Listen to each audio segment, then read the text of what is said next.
नमस्ते मित्रों, भाइयों बहनों, युवाओं, बच्चों, सबके लिए ये जो चल रहा आजकल ढोल गवार शूद्र पशु नारी, ये रामायण का श्लोक है जिसको रामचरितमानस कहते हैं। और इसके ऊपर बहुत विवाद हो रहा है देश में। मैंने कई वीडियो बनाए हैं, लेकिन ये विवाद थम नहीं रहा।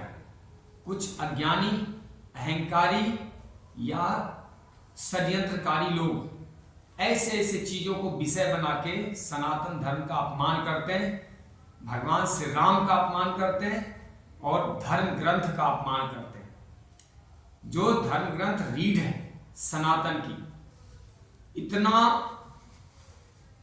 श्रेष्ठ और पवित्र है कि सारे जगत में इतना बड़ा काव्य शायद ही कहीं रचा गया, मेरी जानकारी में तो नहीं। हजार पृष्ठ का काव्य रचा गया, इतने गहरे गहरे ज्ञान के मोती और हीरे उसमें डाल दिए गए। तो देखिए होता क्या है कि इसमें कुछ शब्द हैं जिस पे विवाद है, मैं इसको क्लैरिफाई करना चाहता हूं। पहला तो शब्द है ढोल। वास्तव में आध्यात्म की भाषा अलग होती है संसारिक भाषा से। ये मूर्ख समझते नहीं है। चाहे ये क्या नाम है उसको, मौर्या करके है कोई, और भी कई हैं, कम्युनिस्ट हैं, वामपंथी हैं, बहुत अधर्मी, पापी, कुटिल, हिंदू द्रोही सब भरे पड़े हैं। नेताओं में भी दुनिया भर के हैं और कई दूसरे क्षेत्रों में भी।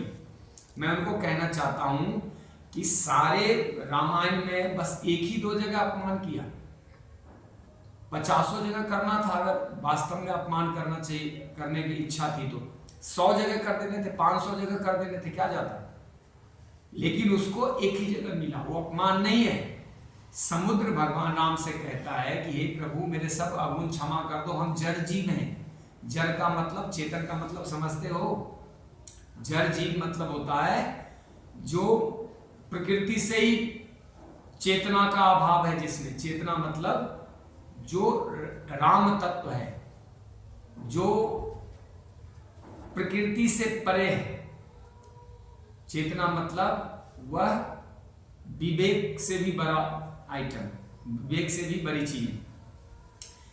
चेतना मतलब तो चेतना ही होता है, वह जो इंस्टिंक्ट है, जो आत्मिक है, आध्यात्मिक है, उसका अभाव होता है। तो जब कहता है समुद्र की हम जड़ जीव हैं, हमारा क्षमा करें प्रभु, हमें माफ कर दें, हमारा कल्याण करें, क्योंकि हम आपको पहचान ही नहीं पाए, हमारी बुद्धि भ्रष्ट हो गई थी, क्योंकि हमारे में अंदर जड़ता है, चेतनता नहीं है। चेतन होता है तो पकड़ लेता है, समझ लेता है। हम न समझदार हैं और ना हम जो है शिक्षित हैं, तो हमने आपको पहचाना नहीं।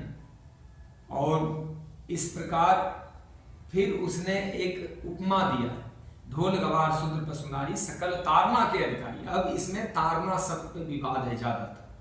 तारमा का मतलब होता है क्षमा करना। अवधि भाषा आप उठा के देखिए, अवधि भाषा में तारमा मतलब होता है कल्याण करना। कहते नहीं है कि मेरी लड़की की शादी हो गई, मैं तो तर गया, मैं तो ये काम कर लिया, मैं तो भाई तर गया, गंगा नहा लिया, मेरा तो ये काम अच्छा बन गया, मकान बन गया, मैं तो तर गया। तरना मतलब होता है कल्याण हो जाना उसका। तारा है सारा जमाना, प्रभु हमको भी तारा। मैंने सुना है आपने सबरी को तारा, बेरी का करके बहाना, नाथ हमको भी तारो। तारना मतलब ही होता है कल्याण करना, क्षमा करना, उसके शिक्षित करना, संस्कारित करना, उसका मर्यादा करना या उस पर ध्यान ना देना, जो भी कह लो। हर तरफ से तारना मतलब कहीं भी प्रताड़ना नहीं होता। प्रताड़ना तो इन्होंने जोड़ दिया उसमें। ये सब मिलावटखोरी करके केवल अपमान करते हैं। और आम जनता चूंकि धर्म ग्रंथ इतना अध्ययन करती नहीं, इसलिए वह भी मान लेती है कि वास्तव में तुलसीदास जी महाराज ने इनका शूद्रों का अपमान किया। वास्तव में शूद्र तो कोई भी हो सकता है, जिसकी चेतना निचले तल पे है वो सब शूद्री। मनुष्य शूद्री जन्म लेता है, पशुवत जन्म लेता है। केवल देखिए खाने पीने के भोग के पीछे दौड़ता है। जब मनुष्य वास्तव में चेतनमय हो जाता है तो उसका तो सारा संसारिक चीजें मिट जाती है। उसको ना भोजन चाहिए व्यर्थ की, ना उसको संग्रह करना है, ना उसको अधिक चीजें चाहिए, वो तो योग में जैसे यम नियम होता है, यम और नियम का पालन करने लगता है। सत्य, अहिंसा, ब्रह्मचर्य, अस्तेय, अपरिग्रह, तप, स्वाध्याय, संतोष, ईश्वर प्राणिधान। तप, स्वाध्याय, शौच, संतोष, ईश्वर प्राणिधान। देखिए इस प्रकार की चीजें होती है। तारना मतलब होता है कल्याण करना, आप कहीं भी पता कर लो। और सिर्फ ये शब्द एक बार इनके दिमाग में कीटाणु जैसे डाल दिया जाए तो बस मामला सुलझ जाता है। अब इस ढोल मतलब होता है आध्यात्मिक भाषा में खोखला मनुष्य, जिसके अंदर गौरव नहीं, गहराई नहीं, जिसमें प्रगाढ़ता नहीं है, जिसमें शिक्षा का अभाव है, ऐसे ही है हल्का मानव। अच्छा, गवार मतलब होता है गांव देहात में रहने वाले, जो वास्तव में वो एकांत में रहते हैं या फिर गांव में रहते हैं, कभी स्कूल कभी कॉलेज देखा नहीं, शिक्षा देखा नहीं। और तीसरा कहा गया शुद्ध मतलब निचली चेतना का व्यक्ति, जिसके अंदर राम ऊर्जा की कमी है, जो बहुत निचले तल पे खड़ा है, उसको कुछ पता नहीं, आध्यात्मिक अपने आप को के बारे में थोड़ा जानकारी नहीं, उसको आध्यात्म धर्म के बारे में कोई ज्ञान नहीं है, उसको कहते हैं शूद्र। और ये कोई भी हो सकता है, इसमें जाति भेद है नहीं। ब्राह्मण का बच्चा भी शूद्र हो सकता है, अशूद्रों का बच्चा भी ब्राह्मण हो सकता है, ये तो शिक्षा की बात है। और पशु मतलब पास में बंधा हुआ मनुष्य, जो घनघोर सांसारिक है, जो बंधन में इतना बंध चुका है कि वो मुक्ति चाहता नहीं, मोक्ष की तरफ बढ़ता नहीं। अच्छा, पांचवा कहा गया नारी होती सांसारिक चेतना, उसको कहा गया है सांसारिक प्राणी। नारी में जो सांसारिक तत्व होता है अधिक होता है, क्योंकि उनको संतान पालना पोसना होता है, उनको लोगों के घर परिवार के रोटी का प्रबंध करना होता है, रोजी का प्रबंध तो नहीं करना होता है, लेकिन उनकी जिम्मेदारी होती है घर की। तो ज्यादातर महिलाएं सांसारिक रहती हैं, इसलिए उनको भी शिक्षित करने की और कल्याण करने की, क्षमा करने की जरूरत पे बल दिया है। अब इसमें सांसारिक चेतना हो या, अब इसमें क्या समझ नहीं आता, सब कुछ समझ में आता है। तो जब ब्राह्मण कहा जाए तो पंडित मत मान लेना, ब्राह्मण अलग होता है, पंडित अलग होता है, ज्ञानी अलग होता है, संत अलग होता है, ऋषि अलग होता है, मुनि अलग होता है, इसमें तो पुजारी अलग होता है, इतनी चीजें हैं, आचार्य अलग होता है, जो है गुरु अलग होते हैं, इतनी चीजें बनी, सबको ब्राह्मण में घाल मिल करके रख देते हो, सब ब्राह्मण मतलब ब्रह्म का ज्ञान, जिसको स्वयं के ब्रह्म की परख पहचान हो गई, मैं स्वयं ब्रह्म हूं, अहम ब्रह्मास्मि, अहम तत्त्वमसि। तो जिसको शिवोहम कहते हैं, सिया राम मैं सब जग जान, वासुदेवम सर्वम यत्किंच जगत्याम जगत, कितनी चीजें लिखी हुई है, आप पढ़ोगे तो है नहीं, तो हगोगे जाके टीवी पे और अपमानित करोगे, क्योंकि तुम्हारे को अपना तो मान सम्मान है नहीं, बहुत ज्ञानी बन रहे हैं, राजनीति तो आती नहीं तुम्हें, चले तुम धर्म का ज्ञान देने। भाई जो जिसका विषय है, विशेषज्ञ है, उसके शरण में जाओ, गुरु वो बताएंगे कि किसका मतलब क्या होता है। और ये व्यर्थ की विवादें बंद होनी चाहिए देश में, फालतू को लेके बैठ जाए, क्योंकि जानकारी का अभाव। देखिए राम ने कभी क्षत्रियों पे आक्रमण नहीं किया, सॉरी, राम ने कभी शूद्रों पे आक्रमण नहीं किया, बल्कि उनको जोड़ा है, कील करोध भील केवट निषाद सबको जोड़ा है। जितने भी उन्होंने वध किए, आक्रमण किए या दंड दिए, वो सब क्षत्रिय ब्राह्मण ही थे। तो फिर शूद्रों को से नफरत कैसे करते थे राम के तो सैकड़ों अवतार हो चुके हैं, और हर अवतार में उन्होंने ज्यादातर उसी को दंड दिया जो राजा था, क्योंकि पापी था। पुण्यात्मा को तो उन्होंने छुआ भी नहीं, और शूद्रों को तो छुआ भी नहीं। फिर सारे रामायण में एक ही श्लोक, एक ही जगह पे भगवान जो है नफरत कर रहे हैं उससे, शूद्रों को बोल रहे हैं मारने का अधिकारी है, या गोस्वामी जी नफरत कर रहे हैं। नो, वास्तव में ये षड्यंत्र है, ढूंढ के निकाला गया है इसको, जबकि उसका ओरिजिनल मीनिंग ही कुछ और है। अब आपको बताता हूं, एक छोटा सा प्रसंग से मैं समाप्त करता हूं, आप समझ जाएंगे। वास्तव में जातिवाद तो मनुष्य फैलाता है, जाति कहीं भी भगवान नहीं, जाति उनके लिए तो कोई जाति होती नहीं, सब मानव जाति है। वर्ण प्रधान होता है मनुष्य, कुछ मनुष्य बुद्धि प्रधान होता है, कुछ बल प्रधान होता है। कुछ जो है मैनेजमेंट प्रधान होता है, कुछ सेवा प्रधान होता है। ये अपने आप प्रकृति पैदा करती है, इसमें ईश्वर का क्या लेना देना है। ये तो नियम है, जो नियम है ये सबके साथ है, पूरी दुनिया में यही नियम है कि और जो बुद्धि प्रधान होती है उनकी संख्या कम होती है, जो सेवा प्रधान होते हैं उनकी संख्या बहुत अधिक होती है, क्योंकि लीड करना है बुद्धि को ही ना, अब युद्ध करना है बल को। तो ये जो बातें हैं, एक प्रसंग आता है महाभारत में, वो प्रसंग इस प्रकार है कि दुर्योधन और युधिष्ठिर दोनों से परीक्षण करना था। तो उन्होंने एक मुकदमा लाया और उसको कहा कि भाई जरा इनको ही सॉल्व करने दो। दुर्योधन को पहले बोला सॉल्व करो। मामला क्या था कि एक ब्राह्मण, एक क्षत्रिय, एक वैश्य और एक शूद्र, ये चारों मिलके किसी आदमी की हत्या कर दिए थे, उसका मर्डर कर दिए थे, उसका वध कर दिए थे। क्या सजा मिलनी चाहिए? दुर्योधन ने क्या कहा? बोला चारों को वही सजा मिलनी चाहिए, इनका भी, इनको फांसी पे चढ़ा दो। अच्छा, युधिष्ठिर से पूछा गया तुम बताओ क्या न्याय दोगे? तो बोला मेरा न्याय बड़ा सरल है, मैं शूद्रों को 4 वर्ष का कारागार दूंगा।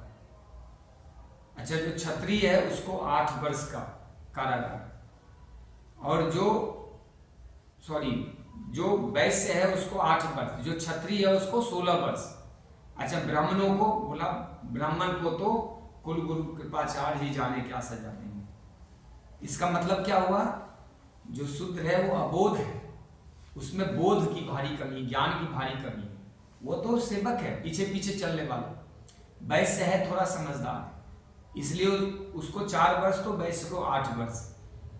आप देखिए महाभारत में उठा कि बहुत अच्छा प्रसंग है, इससे बहुत कुछ सीखने को मिलता। अच्छा, जो क्षत्रिय है उसको बोला 16 वर्ष की सजा मिलनी चाहिए, क्योंकि वो शक्तिवान है, उसको ऐसा काम नहीं करना चाहिए। अच्छा, जो ब्राह्मण है वो तो लीडर है, उसको तो बहुत अधिक सजा मिलनी चाहिए, और वो खुद निर्णय नहीं करते हैं, क्योंकि उस समय कुलगुरु कृपाचार्य थे जो निर्णय देते थे, उन्होंने उनकी तरफ हाथ बढ़ा दिया, क्यों वो निर्णय करने की स्थिति में नहीं थे, नहीं उस पद पे थे। तो देखिए कितना अच्छा प्रसंग है कि चारों, जिसको वर्ण कहते हैं, ये चारों वर्ण एक दूसरे पे आश्रित थे, एक दूसरे से मिलके ही चलते थे, एक दूसरे बिना इनका काम ही नहीं चल सकता। कोई खेती कर रहा है, कोई युद्ध कला में प्रवीण है तो वो सुरक्षा कर रहा है, कोई शासन प्रशासन व्यवस्था में कर रहा है, कोई मैनेजमेंट व्यापार कर रहा है, ऐसे करके देश चलता था, व्यवस्थाएं चलती थी। अब इसमें कहां से आ गया कि ताड़ना मतलब प्रताड़ना, और उनको दंड देना, मारना, पीटना, भगाना, गाली बकना, ये तो तुम कर रहे हो ना। तो जरा विचार कीजिएगा, और ये तो सनातन धर्मी को पता होना चाहिए कि कैसे लोग षड्यंत्र फैलाते हैं, और सजग भी रहना चाहिए, सचेत भी, इनको जवाब देना चाहिए कि वो मतलब ही नहीं जो तुम गंदगी फैला रहे हो, जितने भी ये गंद संगन हागने हैं ना, उधरी कर दिया करो। ये व्यर्थ के सनातन धर्म के अपमान मत किया करो, क्योंकि अपमान तो आज कर लो, लेकिन जब तुमको भुगतना पड़ेगा तो बहुत दर्द होगा। आज जो दर्द होता है ना, जो वास्तव में सनातन धर्म के लिए अपने प्राण प्रण से लगे रहते हैं, धन खर्च करते हैं, समय खर्च करते हैं, अपना बाल बच्चों को भी ट्रेंड करते हैं, संस्कार देते हैं, जिन्होंने देश रक्षा करी है, जो सेना में काम किए हैं, जो पहले जिन्होंने त्याग तक किए, जिनके पूर्वज देश धर्म की रक्षा के लिए प्राण तक दे चुके, उन्हें बहुत तकलीफ होता है, क्योंकि तुमने तो कोई त्याग किया नहीं, सब दिन भोगा है, करोड़ों रुपए लूटे हैं देश के, कोई नेता बन के, मंत्री बन के, जिधर पूरी उधर गोली, कभी पूरी खाने के लिए भाजपा में शामिल हो जाओ, फिर ऐसा लगे कि इधर माल ज्यादा मिलेगा, फिर इसमें आ जाओगे। कोई धर्म है तुम लोगों का? कोई कुछ है? कोई चेतना है कुछ, या कोई मर्यादा है? कुछ नहीं, पशुवत है, पशुवत। तो मैं कहना चाहूंगा कि जरा धर्मशास्त्र को पढ़िए, ऐसा कुछ नहीं है, और इस बात को खूब प्रसारित करें कि ताड़ना मतलब कल्याण करना। बस एक शब्द पे अगर हो गया क्लैरिटी, तो यह विवाद खत्म हो जाएगा, और फिर ये बोल नहीं पाएंगे। 2-4 जगह जो भी और विवाद है वो उसके आध्यात्मिक मीनिंग है, बड़ी ऊंची मीनिंग है, वह ये सामान्य संसारी लोग क्या जाने, जिनको किताब पढ़ना नहीं आता, 2 लाइन लिख नहीं सकते, जिनको संस्कृत नहीं आती, जिनको अकल नहीं है, केवल फंसाना, बांटना जातियों में और वोट बटोर के पैसे बना लेना, ये तो इनको आता है। फिर वो आते ज्ञान देने, इनके ज्ञान को लिया ही। परशुराम अवतार में भगवान राम ने 27 बार क्षत्रियों का इस धरती पर से विनाश कर दिया। यह धरती क्षत्रिय विहीन कर दी, तो इसका मतलब क्या है? उन्होंने किसी शूद्रों को तो नहीं मारा, किसी ओबीसी एससी एसटी को तो नहीं मारा। समझ रहे हो ना? जब भी कभी किसी अवतारी पुरुष ने किसी का वध किया है, किसी को दंड दिया है, तो वो सब राजा रहे हैं या उच्च कोटि के ब्राह्मण रहे हैं। छोटे लोगों को तो दंड भी नहीं देते, क्योंकि वो तो अबोध है, उसकी चेतना ही सुप्त है, अज्ञानी है वो। जो ज्ञानी होते हुए गलती कर रहा है, दंड तो उसको मिलना चाहिए। जय श्री राम, विचार कीजिएगा। जय श्री राम, हर हर महादेव, ओम नमः शिवाय, भारत माता की जय। ओम।